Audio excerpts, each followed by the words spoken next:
ಇವತ್ತು 86 ವಿಧಾನಸಭಾ ಕ್ಷೇತ್ರದಲ್ಲಿ ಎಲ್ಲಿ ನಾವು ಸೋತಿದ್ದೋ ಆ ಎಲ್ಲ ಕ್ಷೇತ್ರಗಳನ್ನ ಅಭ್ಯರ್ಥಿಗಳನ್ನ ಕರೆಸಿ ಅವರ ಕಷ್ಟ ಸುಖ ಮುಂದಕ್ಕೆ ಎಲೆಕ್ಷನ್ಗೆ ಯಾವ ರೀತಿ ತಯಾರು ಮಾಡ್ಕೊಳ್ಬೇಕು, ಸ್ಥಳೀಯ ಸಂಸ್ಥೆ ಎಲೆಕ್ಷನ್ಸ್ಗೆ ಏನು ಸಿದ್ಧತೆ ಮಾಡ್ಕೊಳ್ಬೇಕು ಅಂತ ಹೇಳಿ ಅವರೆಲ್ಲ ಅಭಿಪ್ರಾಯಗಳನ್ನ ಚರ್ಚೆ ಮಾಡಿದ್ದೇನೆ. ಲೋಕಸಭಾ ಚುನಾವಣೆಗೆ ಸಂಬಂಧಪಟ್ಟಂತ ಎಂಪಿಗಳನ್ನ ಮತ್ತು ಅಭ್ಯರ್ಥಿಗಳನ್ನ ಕೂಡ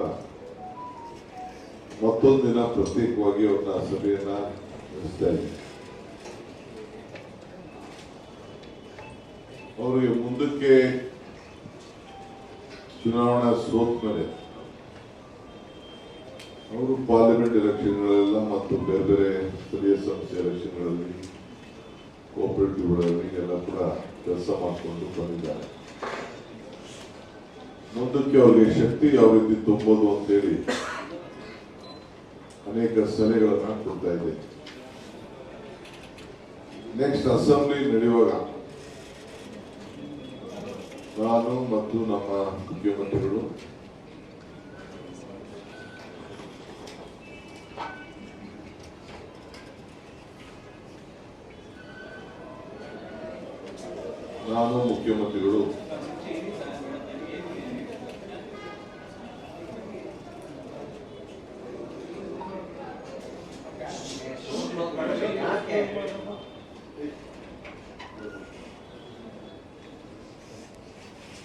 ಮುಖ್ಯಮಂತ್ರಿಗಳು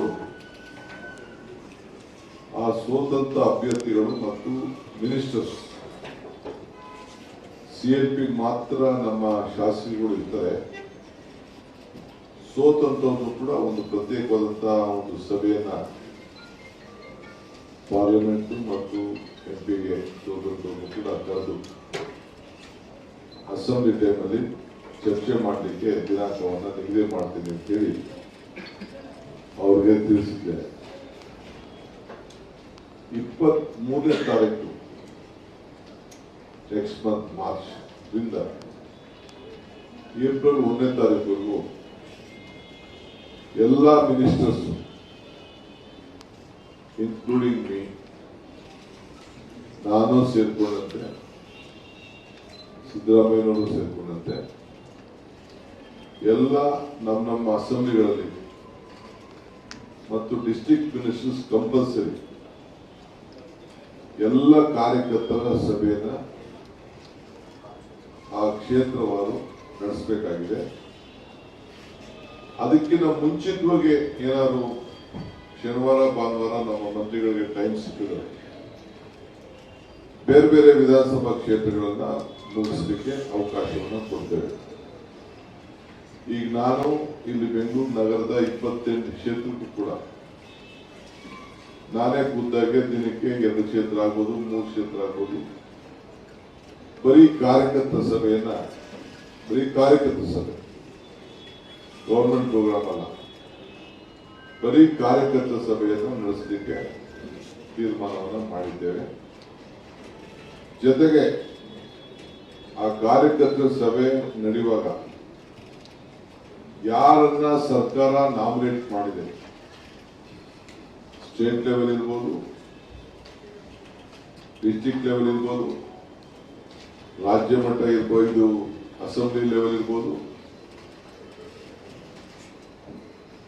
ಆಶ್ರಯ ಸಮಿತಿ, ಟ್ರಿಬ್ಯುನಲ್, ಲ್ಯಾಂಡ್ ಗ್ರಾಂಟು, ಫಾರೆಸ್ಟ್, ಹಾಸ್ಪಿಟಲ್ಗಳು, ಸ್ಕೂಲ್ಗಳು, KB ಕಮಿಟಿ, ಹೀಗೆ ಯಾವ್ದಾವುದು ಕಮಿಟಿಗಳಲ್ಲಿ ನಾಮಿನೇಷನ್ ಮಾಡಿದೆ. ಇದಲ್ಲದೆ ನೀರಾವರಿ ಸಲಹಾ ಸಮಿತಿಗಳು ಕೂಡ ಇದೆ. ಅದಕ್ಕೂ ಕೂಡ ಮಾಡಲಿಕ್ಕೆ ಈಗಾಗಲೇ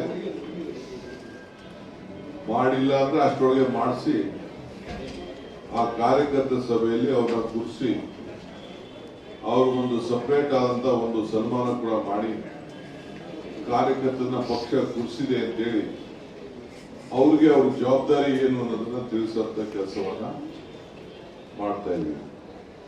ಘೋಷಣೆಯನ್ನ ಕೊಟ್ಟಿದ್ದೇವೆ. ಬಹುಶಃ ಮೊದಲನೇ ವಾರ ಇಲ್ಲ ಎರಡನೇ ವಾರದಲ್ಲಿ ಎಸಿಸಿ ಅಧ್ಯಕ್ಷರು ಮತ್ತು ರಾಹುಲ್ ಗಾಂಧಿ ಅವರು